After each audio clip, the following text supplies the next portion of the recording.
and let the chips fall where they may. Where the truck would have hit the side of my truck trying to get into my lane, or the truck would have went into the dirt and caused an accident and injured him, or the highway patrolman who was coming at me would have had a head-on collision with me or possibly drove off in the dirt. But the state of Utah has determined that I do not have the mental capacity to speed up and get around the truck and then go back down to the speed limit. And I said, and we the people are here today, all 25 of us, and I'm speaking for we the people. I said, we the people cannot bear much more. We need relief.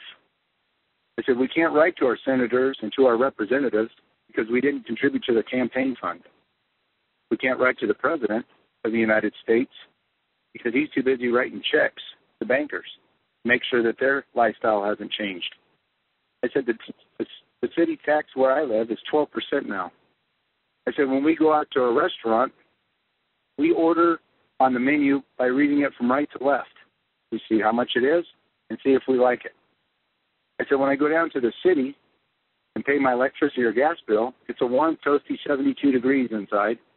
I go home to my house, and I got the thermostat set at 62 to 64 because we can't afford an electric bill, $500-600 to keep our house warm and cozy.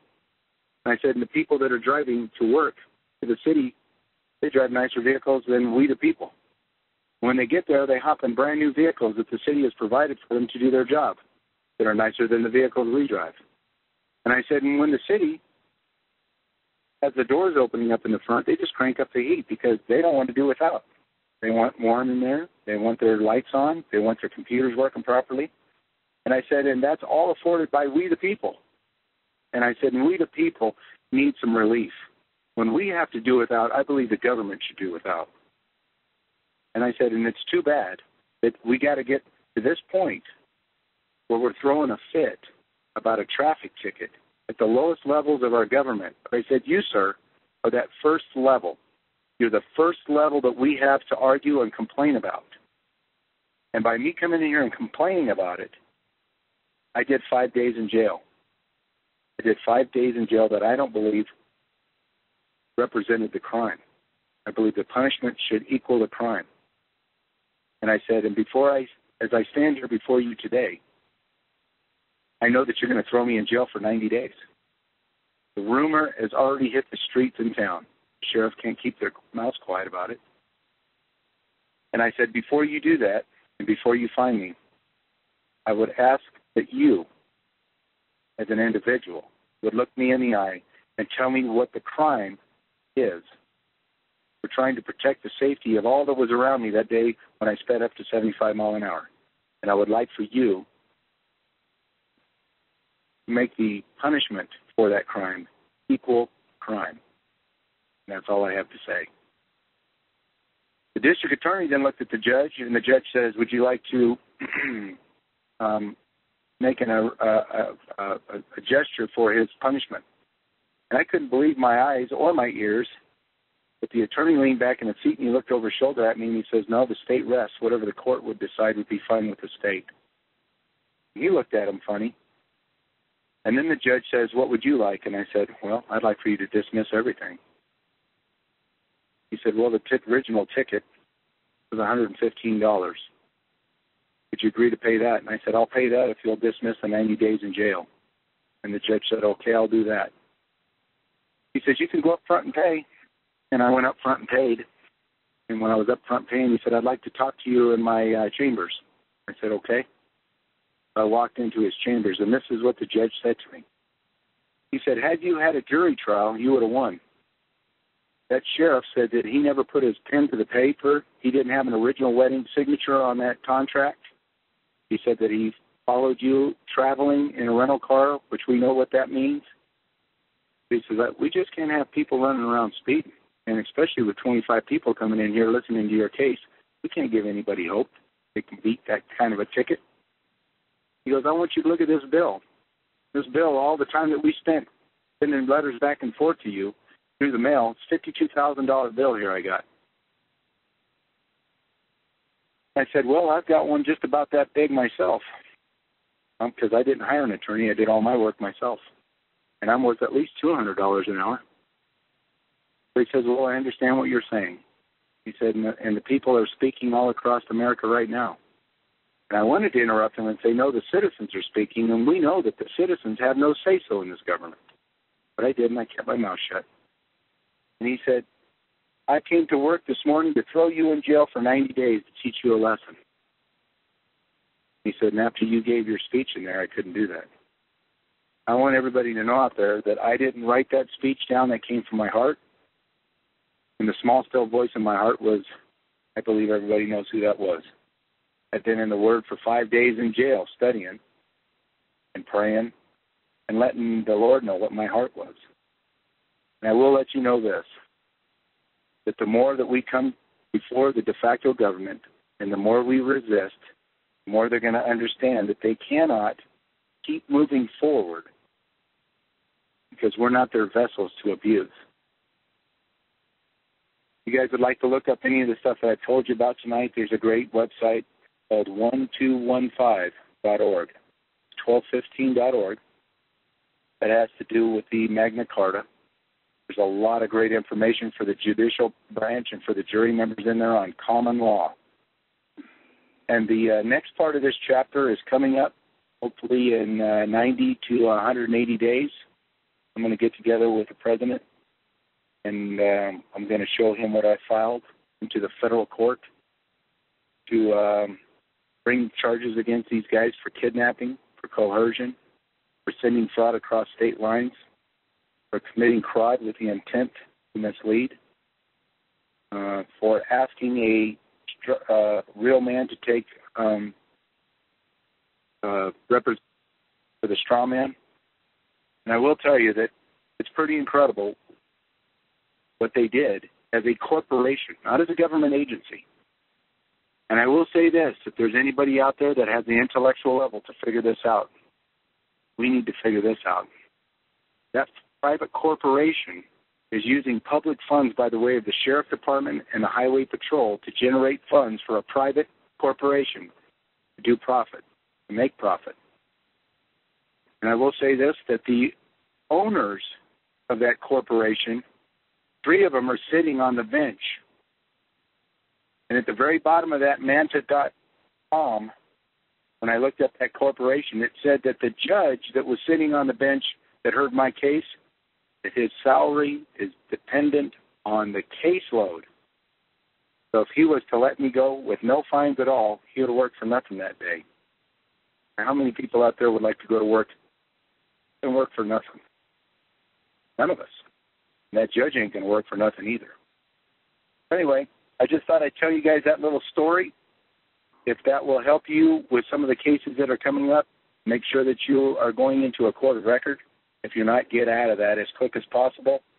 All you got to do is file an appeal into the court to move it to a superior court of record. And if they deny you, I can also show you the case laws that say that they cannot deny you and they have to remove themselves from jurisdiction immediately or be tried as a corporation. Anyway, does that help out anything out there, Kelby? Billy, I'm dumbfounded. Seriously, I was listening intently. It was probably one of the most important things I've heard in a very, very long time. You inspire me, my friend. And what William Faust is not telling everybody is Arizona, the Republic of Arizona, and all my buddies down there, they did it. They are the first republic that we know of on record for convening a grand jury, seating a county, and issuing an order to a court and to a sheriff, and the people won, meaning that grand jury was heard and the orders were honored. And it was largely because of the whole republic that this man, Billy Faust. We are using his documents here in California, and we are doing our own stuff in the county of Riverside this week, serving some orders and of no bill, and we're going to probably have the same results. This is the bottom line. We are successfully, by law, with a pen and using the people, which are really the fourth branch of the government, re-inhabiting all the counties nationwide, and we are the recognized law. Because in the de facto law, and Billy, you could probably throw this out there, I don't know what it is, the de facto law states, meaning their own law states, where a de jure grand jury exists, the de facto must go away. So doesn't exist. It doesn't exist. It doesn't exist. So the point is, we have done nothing but honor and obey and go forward in law. And this man, Billy Faust, I'm super proud of, because he stands up. He's got his fists up largely, but he's standing up for the people, and he's standing up for himself, and he's a cool dude. So thank you, Billy, for coming on the show tonight and telling that awesome story. I really appreciate you being here. All right, let me finish with this real quick. While I was in the judge's chambers, I had a writ of injunction that we served on him from the Republic of Utah. And Kurt and Dixie and Ted up there were so kind to hear the case the day before. And the judge had seen it and read it real close, and he said to me, I just want to make one suggestion to you. I don't know who signed this document, but impersonating a judge is a federal offense. And I said, really? He said, yes, it is. And I said, well, what's the fine and the punishment for impersonating a judge? And he said, it's imprisonment. And I said, oh, okay, great. Now, what he just told me, as the manager of a corporation for profit, him sitting on the bench as the manager for that corporation, he was doing what? He was impersonating a judge. And I got to tell you guys, I'm looking forward to the day that we can hold him accountable for that, and then to forgive him his sins and tell him don't do it again. All I'd like to say tonight, I hope you guys keep the faith. It's moving forward. Get out there and lead. You can only lead when you're out in front. Can't lead from behind. And I appreciate you guys listening in, and I look forward to your phone calls and your emails. Thanks. I love that. You can't lead from behind. Thank you, Mr. Faust. Ladies and gentlemen, normally we have our next speaker speak first. He is a dear, dear man to me. He's a friend. I have very much respect for this man. He is our leader. He is the President of the Republic of the United States of America. His name is Mr. James Timothy Turner, and I yield the floor. Thank you, Kelby, and really enjoyed Nathan and Bill and your comments tonight. Appreciate Wade for the prayer tonight. Appreciate all you folks that are out there listening to us tonight and on the call, and appreciate your time. I was in prayer last night, and God revealed a powerful, powerful revelation to me last night.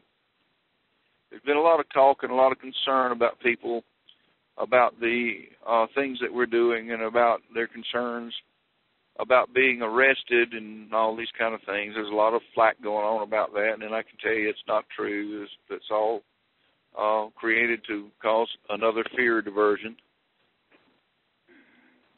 But there are still concerns out there that people have about what we're doing and what's going to happen. God showed me something very powerful last night as I was praying and meditating before Him, and He taught me a lesson on forgiveness. And when I realized the power of what He was telling me, I just sit there in awe of the power of Almighty God. And the corporation is in desperate trouble. The people that operate this corporation are wicked. And they deserve judgment. And we have every right to bring these people to judgment and to justice. Because of all the crimes and the atrocities, just like in Bill's case, that the judge and other people did to him, over nothing, over a victimless crime. And we have every right and all the authority to bring these people to justice.